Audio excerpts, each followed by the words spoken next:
сейчас, спустя много лет, я смотрю на карту острова, и изгибы его вновь необычайно увлекают мое воображение. Здесь есть бухточки, которые пленяют меня, как сонеты. Из очертаний этого острова вновь проступает мое детство, когда корабли Колумба таинственно выплывали из тихих углов моей спальни в трактире «Адмирал Бенбоу» и манили за собой вдаль своей невообразимой красотой. Глядя на карту острова, мне трудно поверить, что когда-то на нескольких квадратных дюймах этой плотной бумаги искали сокровища, сражались и умирали люди с загорелыми лицами, сверкая оружием в пороховом дыму.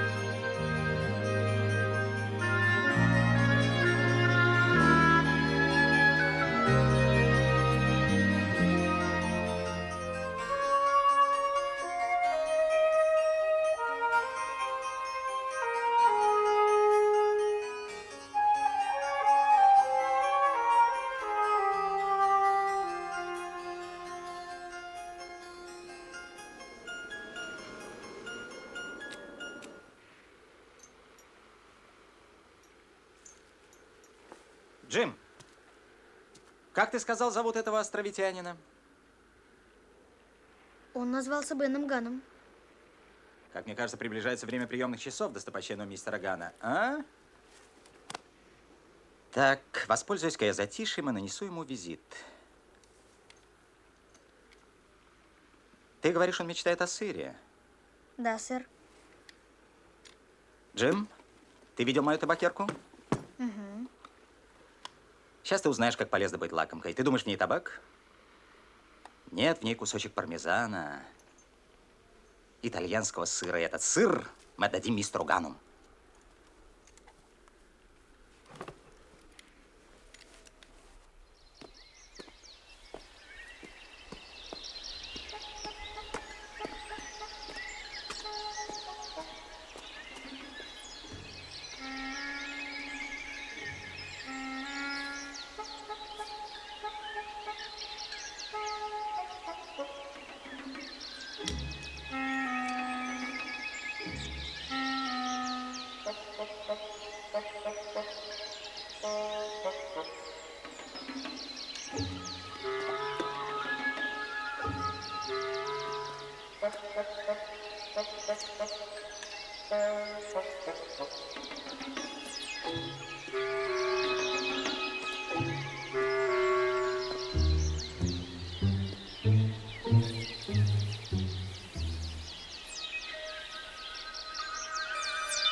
Эй, я здесь.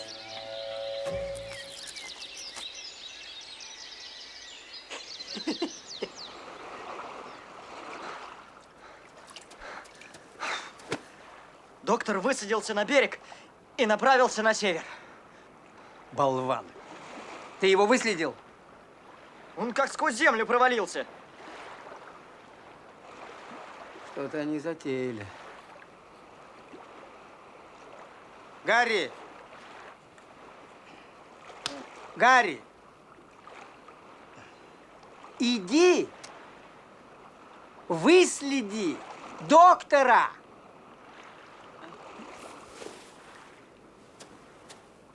Надо пойти на корабль, предупредить Хэнса, чтобы смотрели в оба.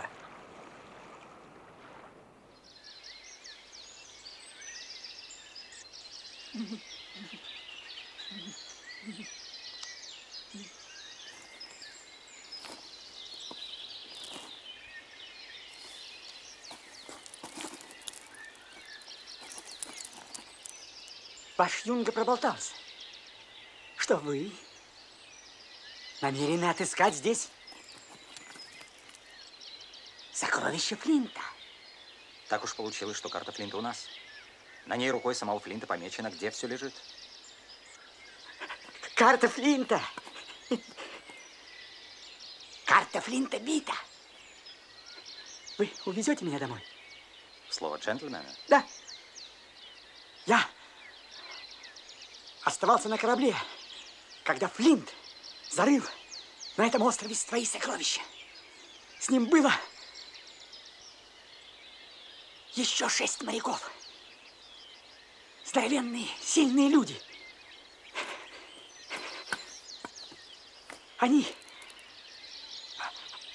Они пробыли на острове с неделю, а мы ждали их там, в бухте, на старом маже.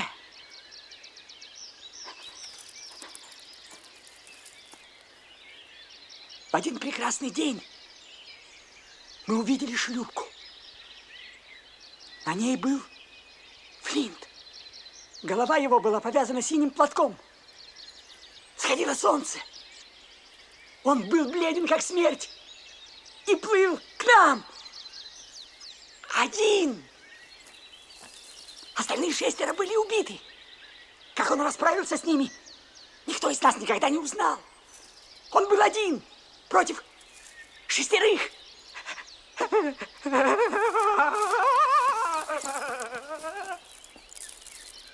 Сильвер и Билли Бонс спросили у него, где сокровища?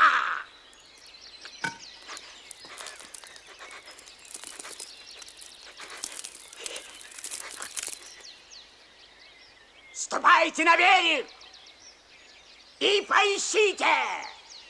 Но клянусь громом, корабль не станет вас ждать.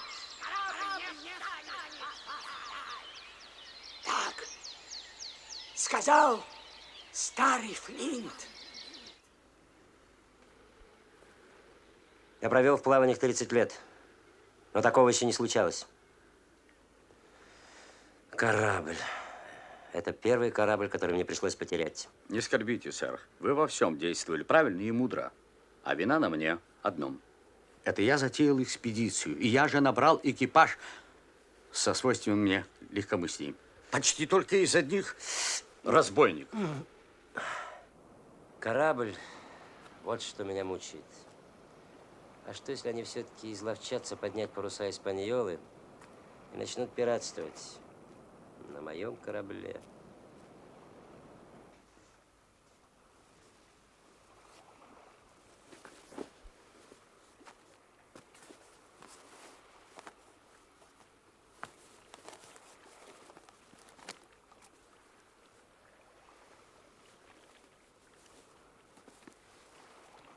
Но тем временем в голове у меня возник новый план. Я задумал, пользуясь ночной темнотой, подплыть к Испаньоле и перерезать якорный канат. Пусть течение выбросит ее где угодно. Я был убежден, что разбойники, получившие такой отпор сегодня утром, собираются поднять якорь и уйти в море. Этому надо было помешать, пока не поздно. Эта вторая моя безумная выходка была еще хуже первой, так как в крепости остались только 2 здоровых людей. Однако, как и первая, она помогла нам спастись. Я воспользовался лодкой Бенгана и поплыл к Испаньоле, не подозревая, что с другой стороны к ней подплывает Сильвер.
Еще карточку.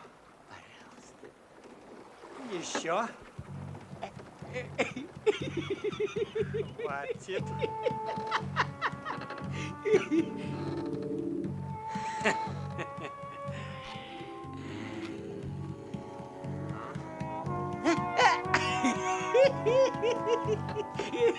А ну-ка покажи левую руку. На. Ну, тогда я снимаю. Ну, теперь ты. Опять налокались свиньи. Ты хоть... Ой, горе, горе. Вы вот что, протрите свои иллюминаторы. Смотрите в оба. Упустите корабль.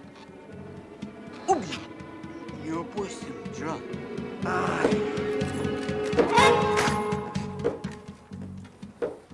Клянусь своим скелетом, я прикончу этого одноногого на обратном пути.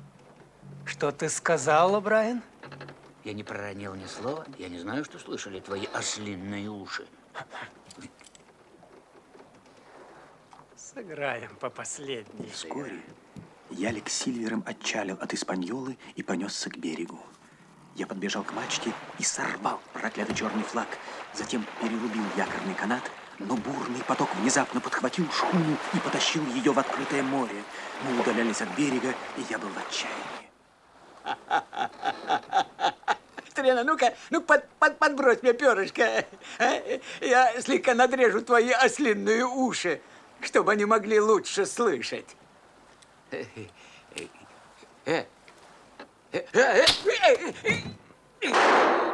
Ой.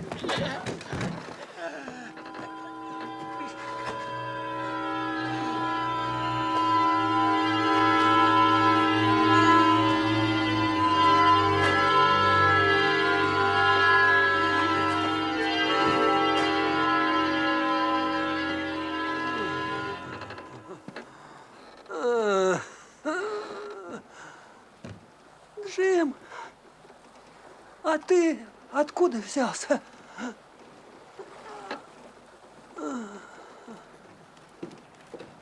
Я прибыл сюда, мистер Хэнс, чтобы командовать этим кораблем.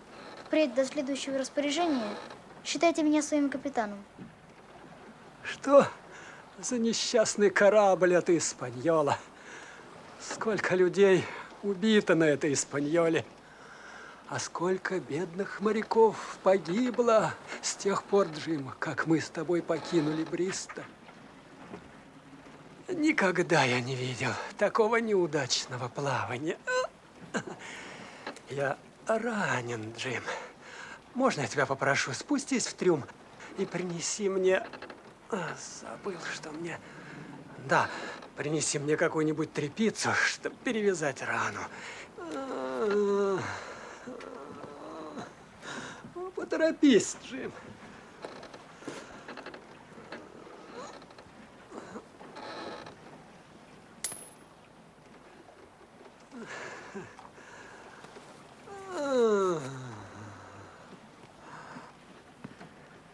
Я полагаю, сэр, вы можете перевязать рану этой тряпкой.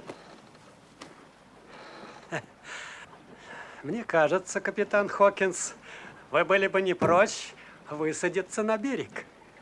А почему бы и нет? Постой. Без моих указаний тебе с этой шхуной не справиться. Помоги мне подняться на палубу, я покажу тебе, как управлять кораблем. Идет? Только имейте в виду, на прежнюю стоянку Испаньола не пойдет. Мне надо ее отвезти в Северную бухту, где нет ни Сильвера, ни всей вашей шайки. Я что, идиот? Я понимаю, отлично понимаю. Я сделал ход и проиграл. Выигрыш твой. Ты хочешь на северную стоянку, изволь, у меня нет выбора. Клянусь громом, я поведу корабль хоть к самому помосту моей виселицы. Правь к ветру, друг сердечный. Еще немного, капитан Хокинс, и мы войдем в эту бухту. Слушай, Джим, Этот бренди слишком крепко для меня. Спустись в трюм, принеси мне винца, чтоб полегче, а?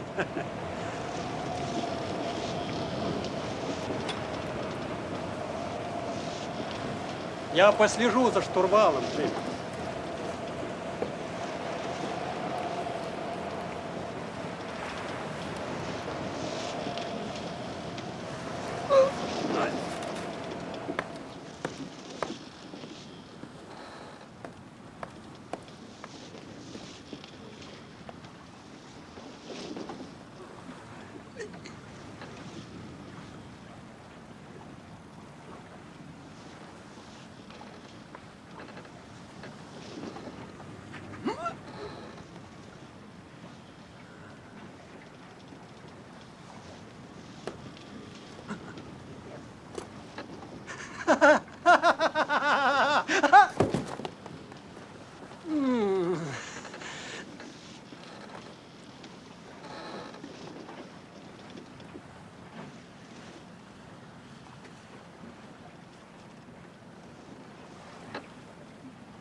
Постой.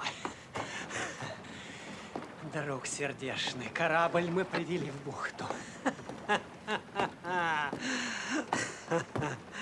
Но на берег сойдет только один. Куда ты? Куда?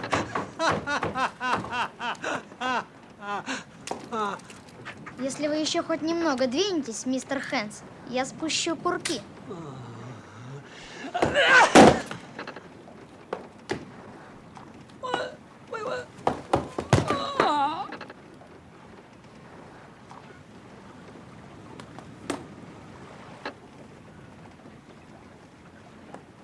Хэнс!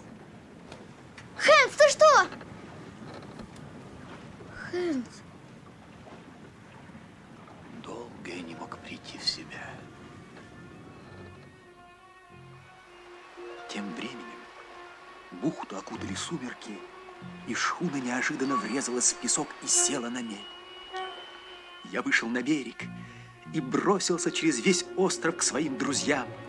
Я мечтал поскорее вернуться домой, в нашу крепость, и похвастаться своими подвигами. Шхуна вырвана из рук бандитов, и мы можем хоть сейчас отправиться на ней в океан.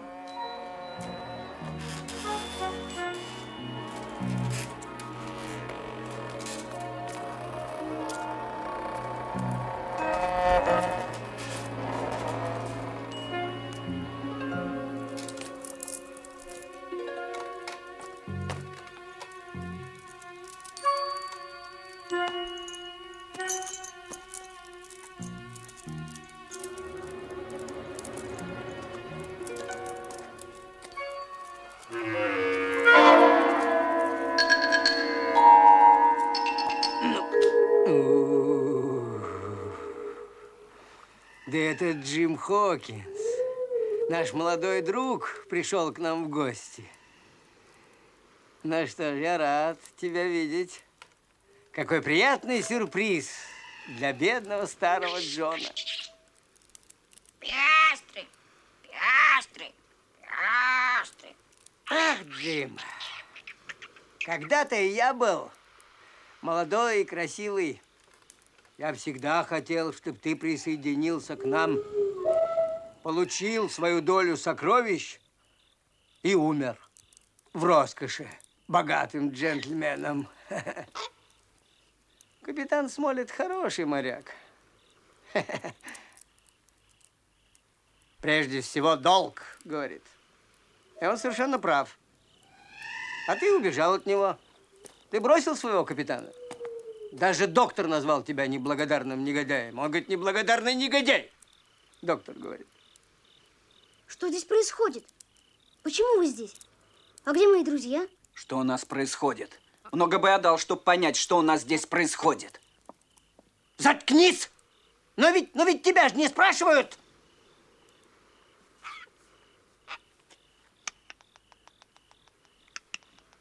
Они все уплыли на Испаньоле, они бросили тебя. Где этот проклятый мальчишка? Говорил доктор. Не знаю, знать не желаю. Нам противно о нем вспоминать. Вот его собственные слова. И это все? Да, это все. А к своим тебе уже идти не имеет смысла. Теперь ты должен выбирать. Или капитан Смолет, или капитан Сильвер. Ну, если ты не будешь собирать свою команду. Гарри, нам остается только записаться в команду этого юнги. По-моему, она самая надежная.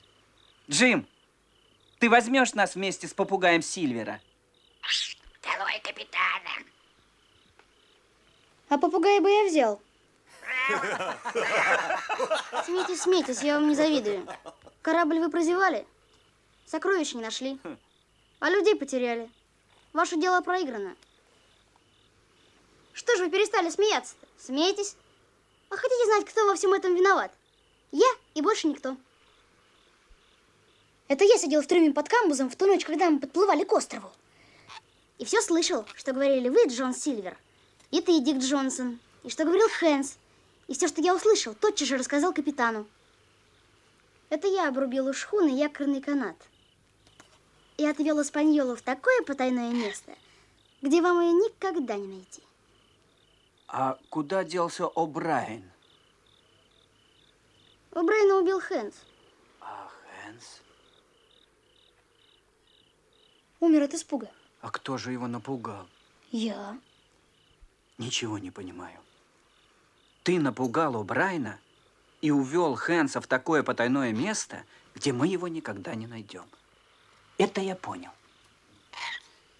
Но кто отправил на тот свет бедного Джека с отравленной стрелкой в голове? Если ты убийца Джека, то я попугай Сильвера.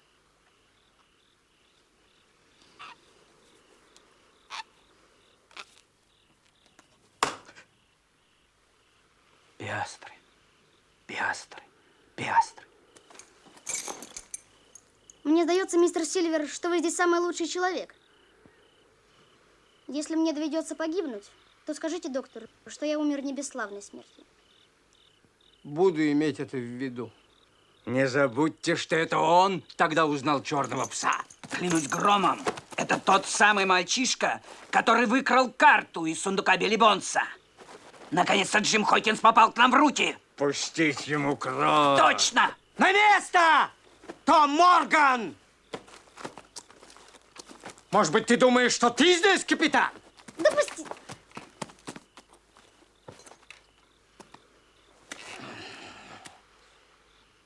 Ну? Ну что ж вы онемели? Выходи, кто хочет иметь со мной дело.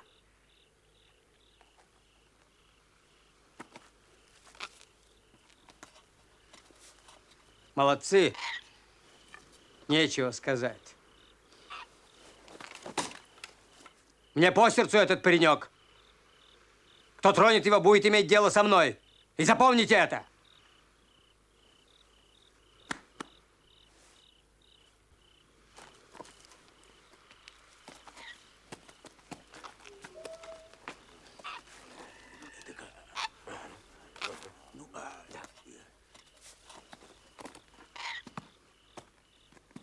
Прошу у вас прощения, сэр. Вы часто нарушаете наши обычаи. Но есть такой закон, который даже вам нельзя нарушать. Мы имеем право собраться на совет, как всякая другая команда. Поэтому прошу у вас прощения, сэр, поскольку вы у нас капитан. Но я иду на совет. Согласно обычаю, иду на совет.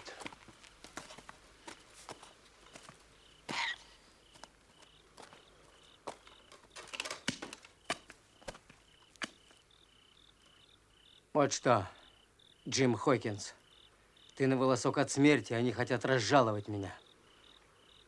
Знаешь, услуга за услугу. Я не дам им убить тебя, но и ты, когда дело дойдет до суда, спасешь мою шею от виселицы. Понял, Джим? Услуга за услугу. Я сделаю все, что смогу. Ну, значит, по рукам. Я понял, что я проиграл. И знаешь, когда понял? В тот миг, когда увидел, что исчез корабль.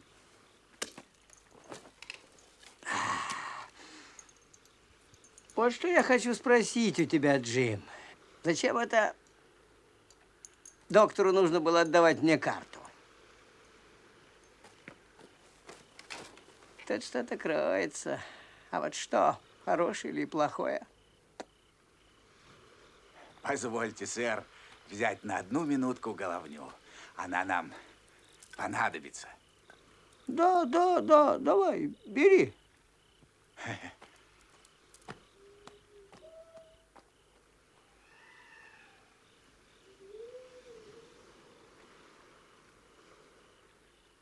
Приближается буря, Джим.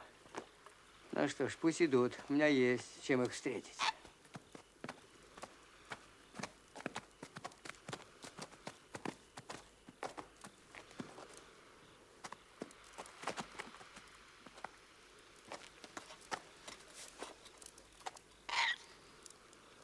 Ну, входи, приятель.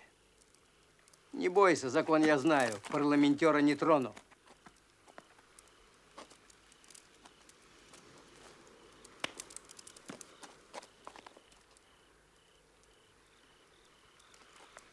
Черная метка.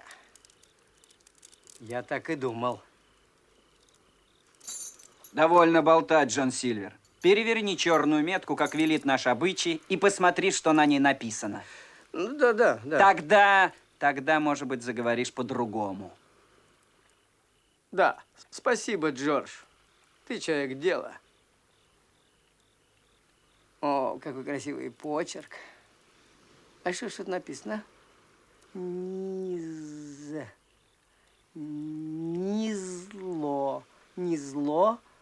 Не зложен. Ах, низложен, я так и думал. Вот что, хватит морочить нам головы. Слезай-ка с бочки, не мешай нашим выборам. А, я думал, вы и впрямь знаете обычаи. Сначала вы должны сказать, в чем вы меня обвиняете. Потом выслушать мои объяснения. А до тех пор ваша черная метка не дороже сухаря. Во-первых, ты загубил все дело. У тебя не хватит духу возражать против этого. Во-вторых, ты позволил нашим врагам уйти, хотя они здесь были как в ловушке.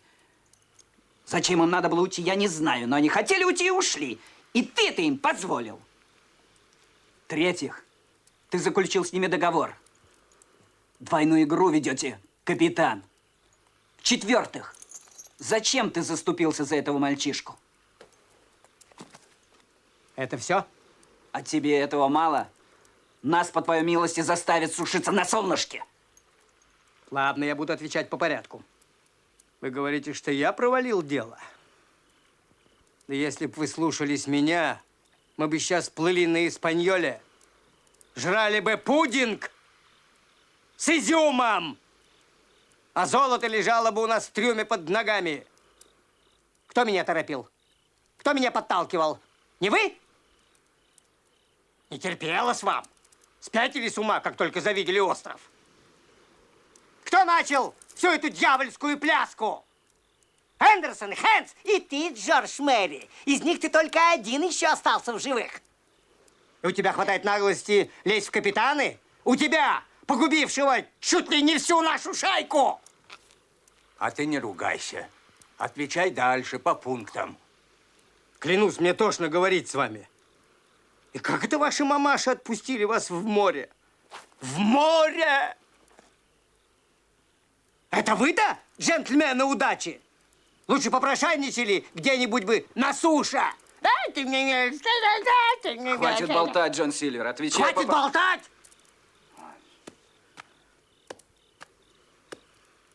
Ладно. Вы интересуетесь еще и этим мальчишкой.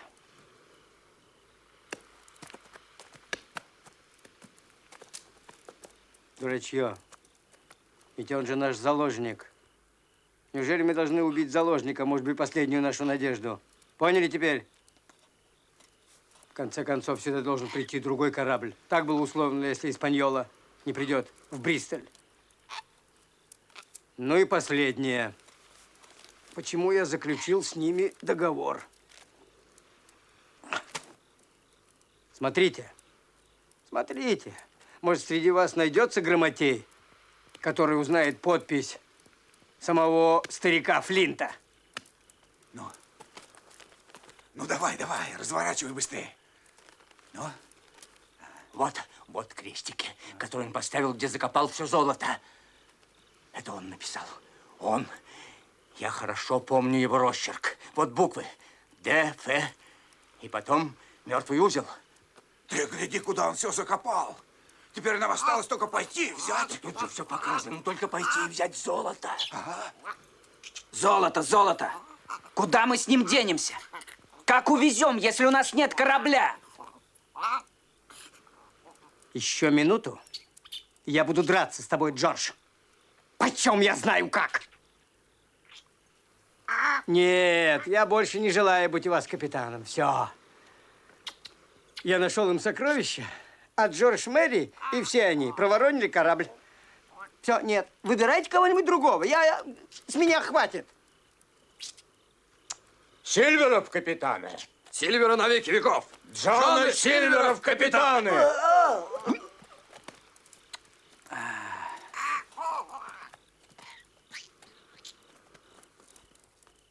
Счастье ваше, что у меня сердце отходчивое. А что же нам делать с этой чертовой меткой? Знаешь что, Джим, возьми-ка ее на память, а?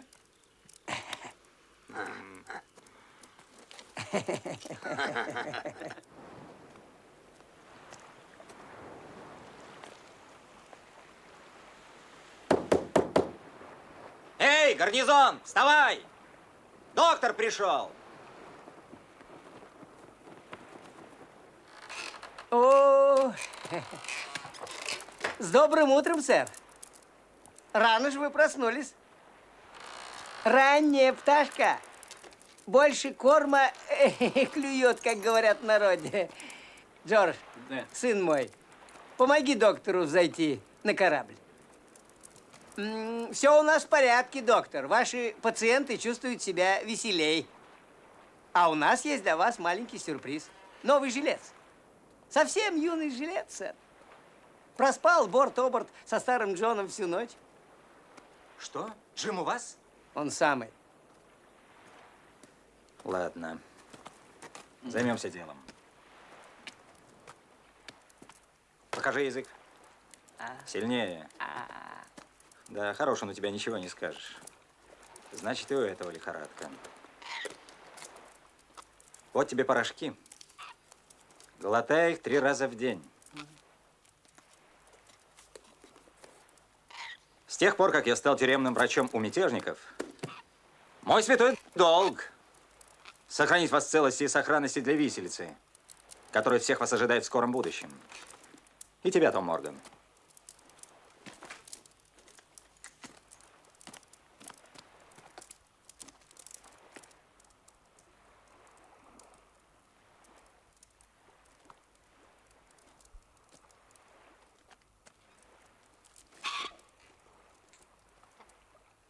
А теперь я хотел бы перекинуться парой слов с этим юнцом. Черта с два! Будь он проклят вместе с вами! Но этого мы не позволим! Молчать! Капитан все еще я! Доктор, я знал, что вы захотите побеседовать с Джимом. Известно, что этот мальчик вам по сердцу. Сейчас мы все устроим. Хокинс, можешь ты дать честное слово, слово джентльмена? Ты ведь джентльмен. Честное слово, что ты не удерешь. Даю слово. Ого. Этого достаточно. Доктор, в таком случае ждите его у ограды.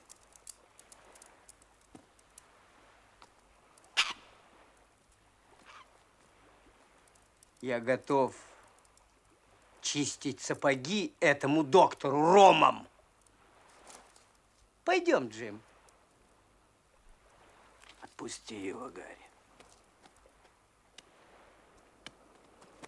Не торопись, дружок, не торопись. Они сразу кинутся на нас, если увидят, что мы спешим. Доктор, Я хочу, чтобы Джим рассказал вам, как я спас ему жизнь. Ах, доктор, когда человек играет в орлянку со смертью, он хочет услышать хоть одно, самое маленькое, доброе слово. Заклинаю вас, доктор, дайте мне хоть тень надежды. Неужели вы боитесь? Вы, Джон Сильвер. Доктор, я не трус. От одного только меня бросает в дрожь, когда я подумаю о виселице. Я отхожу, доктор. Оставляю вам Джима. Вы мне зачтете это в заслугу? Итак, Джим, ты здесь. Ты ушел тайком. Ты поступил бесчестно. Доктор, пожалуйста, не ругайте меня. Я не знаю, что будет дальше. Правда, я не боюсь смерти. Я боюсь только пытки. Если они начнут меня пытать... Я не могу этого допустить. Перелезай через ограду и бежим. Но ведь я дал честное слово. Я возьму этот грех на себя. Ну, перелезай, мы помчимся, как антилопы. Нет. Вы бы сами изменили данному слову. Сильвер на меня положился. Я обещал. И все-таки, Джим. Да я самое главное вам не сказал. Понимаете, если они начнут меня пытать, то я могу не выдержать. И тогда я разболтаю, где спрятан корабль. Корабль? Да, корабль. Понимаете, доктор, мне повезло. Я увел Испаньолу и спрятал ее в укромном месте. У северной стоянки. Это судьба, Джим. Который раз ты спасаешь нас от верной гибели. А теперь делаешь такой подарок — корабль. Да неужели ты думаешь, мы дадим тебе умереть под ножом этих мерзавцев? Эй, капитан Сильвер! Подойдите поближе.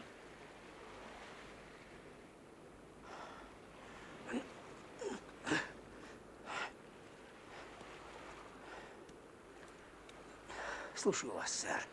Вот что, Сильвер, я хотел вам сказать. Держите этого мальчика при себе. И советую вам запомнить, что его жизнь дороже мне, чем моя собственная. Вы все поняли? Это я понял. Но вообще-то вы до сих пор сказали мне или слишком много, или слишком мало. Зачем вы покинули крепость? Почему вы дали мне эту карту? Я не понимал и не понимаю. В свое время поймете. Одно обещаю вам, Джон Сильвер. Если мы выберемся из этой волчьей ямы, я постараюсь спасти вас от виселицы. Родная мать не могла бы меня утешить лучше.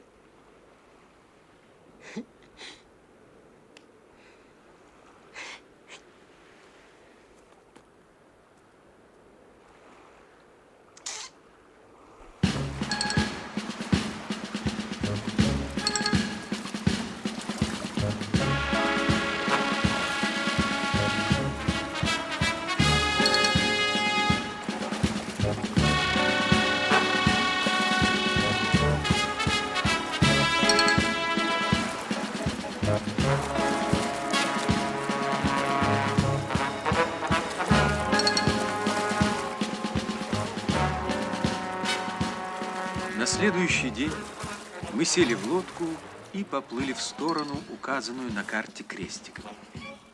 Дорогой начались споры о карте. Красный крест был слишком велик и не мог, конечно, служить точным указателем места.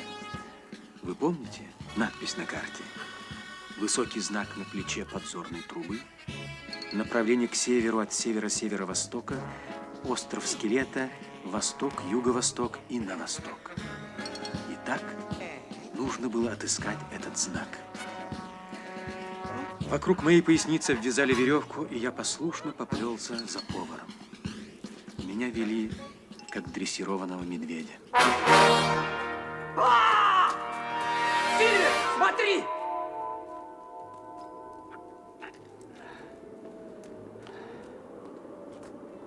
Это моряк. Одежда у него морская. Конечно, моряк. Я полагаю, ты не надеялся встретить здесь епископа?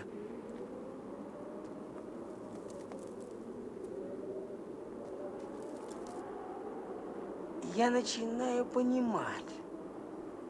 Это же компас. Это же указательная стрела. Значит, там полярная звезда, а вот там Веселые пиастры – это одна из любимых острот Флинта. Он зарывал клад с 6 товарищами и всех их укокошил, а из одного сделал компас. Ой, так это же Аллардайс. Накажи меня, Бог. Аллардайс. Том, ты помнишь Аллардайса? Еще бы. Конечно. Да. Если Флинт был бы жив, не гулять бы нам в этих местах. Нас 6, и тех было 6, а от них теперь остались только кости. Нет, будь покоен, он умер. Я собственными глазами видел его мертвым. Билли водил меня к его мертвому телу. Он лежал с медиками на глазах. Он говорит, что он видел, как умирал Флинт. Умирал он скверно. Он то приходил в бешенство, то требовал рому. То приходил в бешенство, то пел 15 человек на сундук мертвеца. И с той поры он ненавидит эту песню. Была страшная жара. Окно было открыто. Человеку с минуту на минуту отчаливать на тот свет, а он, знай себе, горланит. 15 человек на сундук мертвеца. Вот так всю ночь. И его пение сливалось с предсмертным хрипением. Вот так умирал Флинт.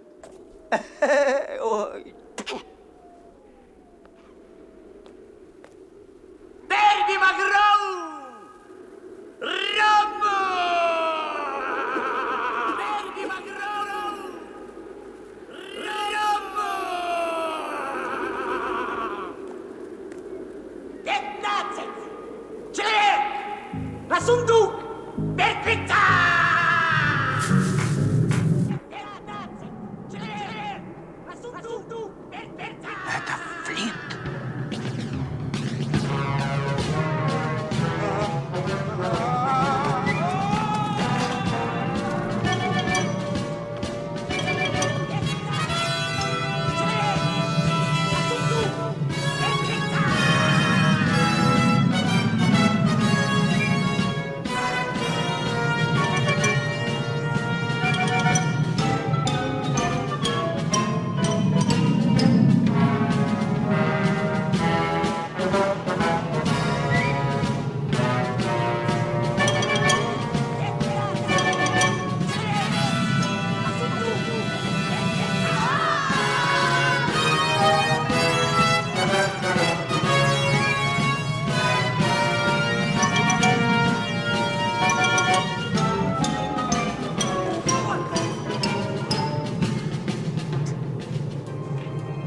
Послушайте, я пришел сюда вырыть клад.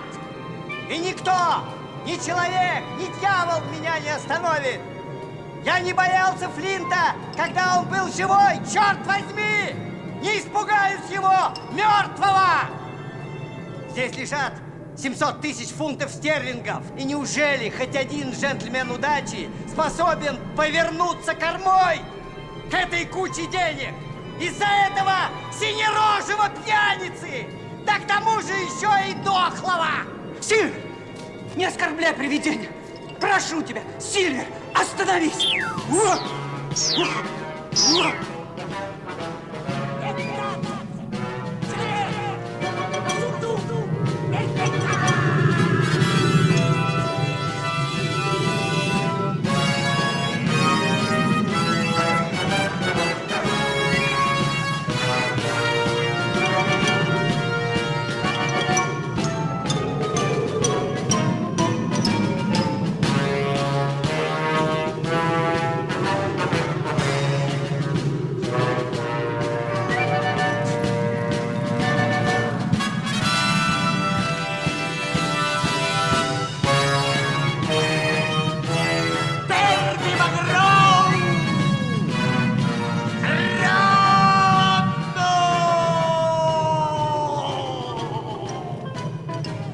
Это же эхо.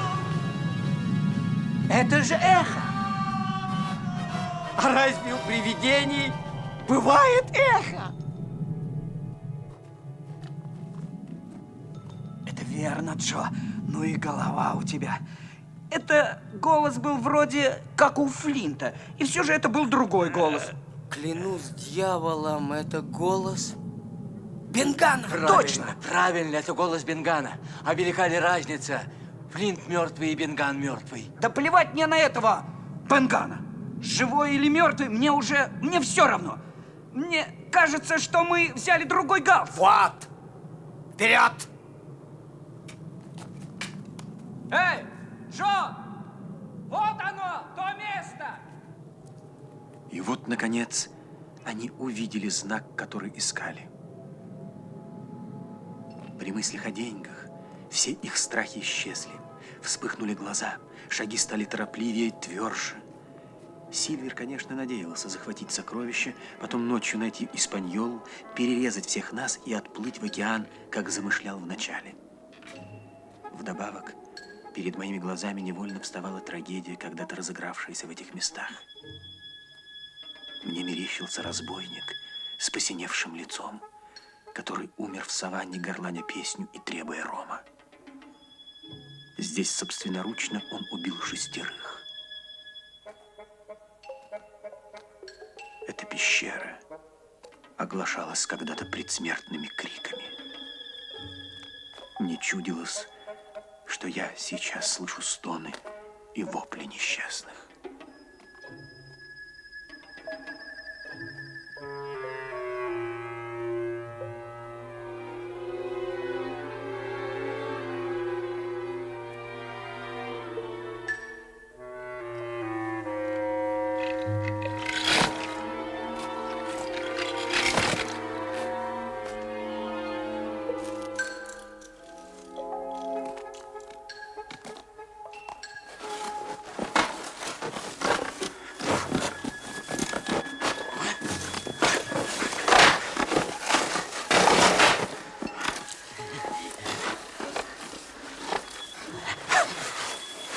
Ведени!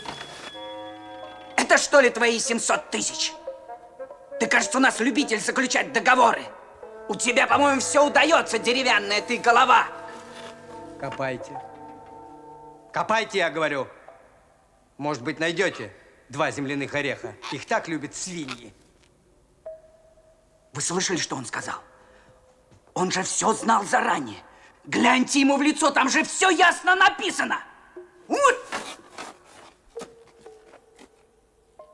Джордж Мэри, все-таки ты вот хочешь пролезть в капитаны.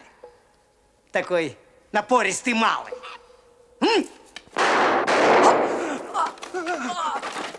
Стой! Стой! Стой! Стой! Джордж Мэри. Бандиты!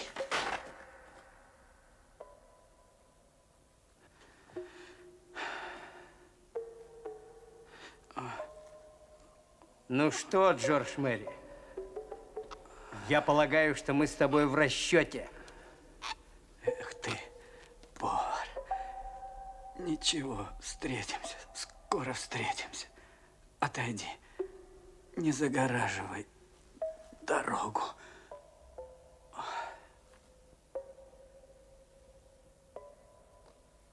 Ой, горе, горе.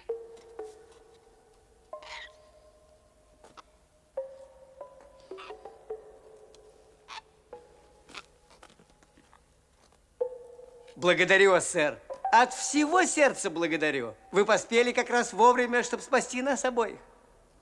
Джон Сильвер, вы гнусный негодяй и обманщик. Чудовищный обманщик, сэр. Меня уговорили не преследовать вас, и я обещал, что не буду. Но мертвецы, сэр, висят у вас на шее, как мельничные жернова. Благодарю вас, сэр. Не смейте меня благодарить! Я готов приготовить для вас пудинг. Из-за вас я нарушил свой долг. Отойдите прочь от меня! Пошли! Все. Затем доктор рассказал, что случилось за последние дни. По словам доктора, во время своих долгих скитаний по острову Бен отыскал сокровища и перенес все золото в свою пещеру. Все это доктор выведал у него при первом свидании с ним.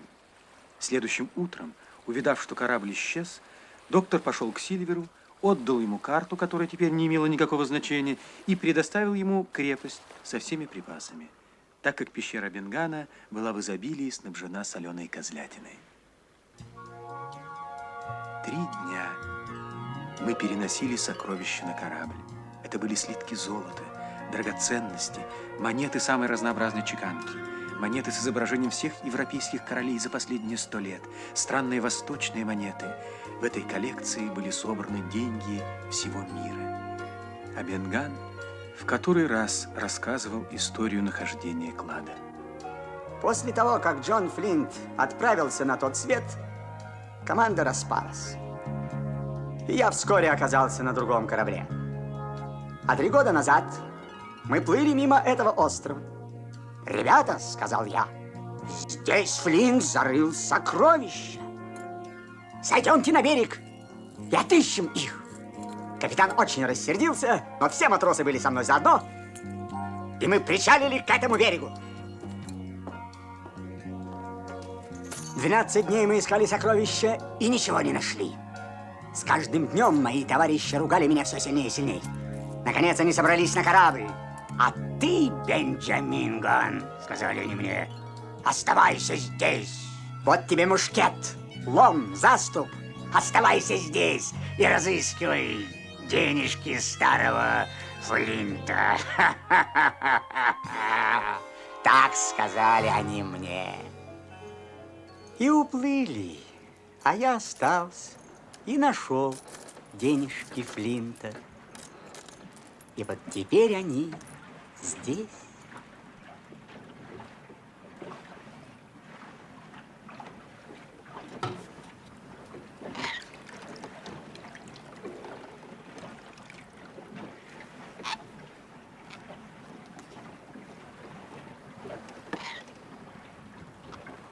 Ну что, Флинт? Здравствуй, обманули нас с тобой.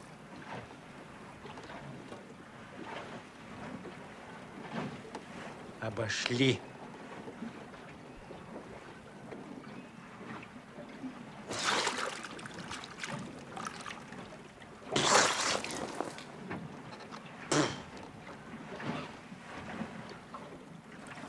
Это смертоносное оружие изобрел не я. Его придумали индейцы Южной Америки. Острие стрелы пропитывается смертельным ядом курары. А что такое курары? Курара – яд, который приготовляется из особых тропических растений. Я только овладел в совершенстве этим замечательным оружием. Видишь муху на двери? Сейчас ее не будет.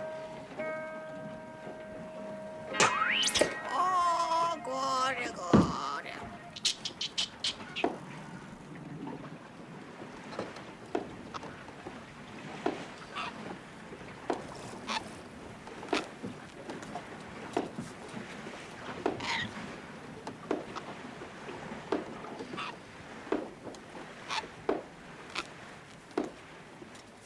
Как поживаете, мистер Сильвер?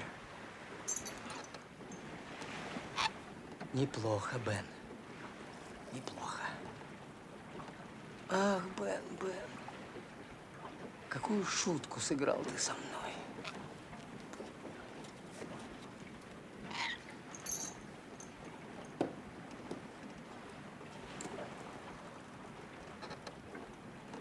Вот эта вещичка из Порто-Белло.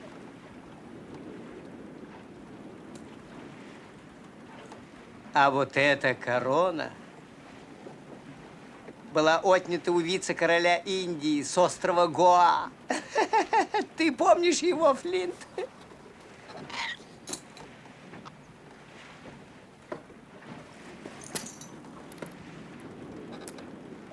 Сколько было потоплено славных кораблей.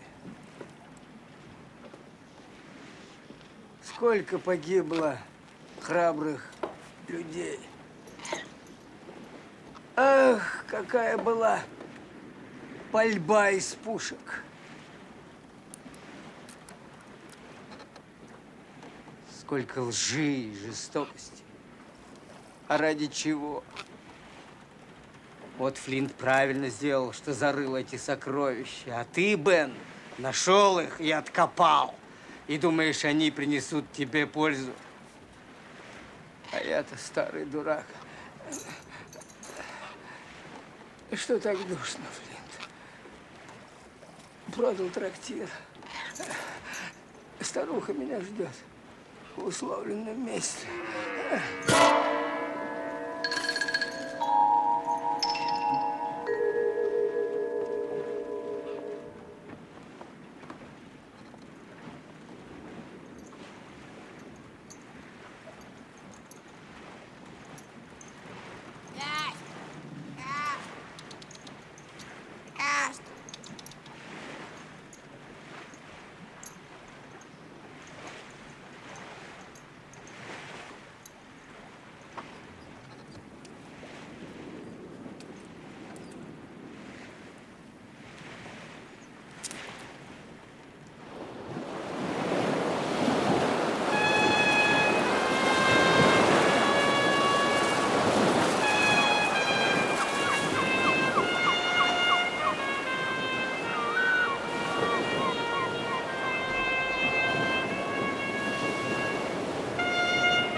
Оставили порох, оружие, провиант там! Там! И все-таки мне их жаль. Что с вами? Вы ранены? Нет. Прости им, Боже. Это разбойники. И кто их только набирал? Да, кто их только набирал. Да.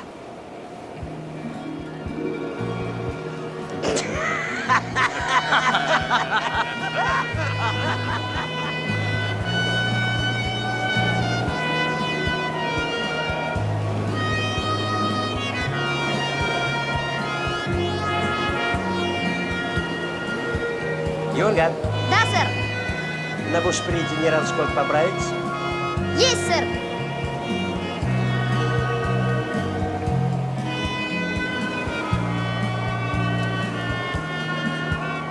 Ваше приказание выполнено, капитан.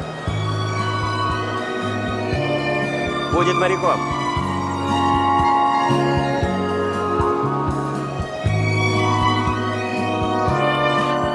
Вот и вся история, которая произошла в пору моего детства. И многим может показаться сейчас фантастически невероятной. Но до сих пор мне снятся по ночам буруны, разбивающиеся о берега острова Сокровищ. И я вскакиваю с постели, когда мне чудится хриплый голос капитана Флинта. Пиастры, пиастры, пиастры. Плывут седые облака в лазуре высоты.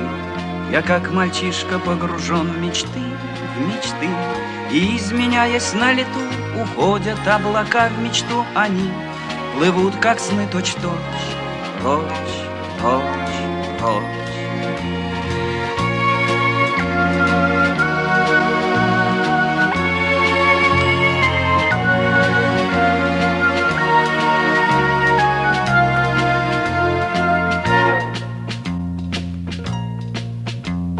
Плывут седые паруса торжественно чисты.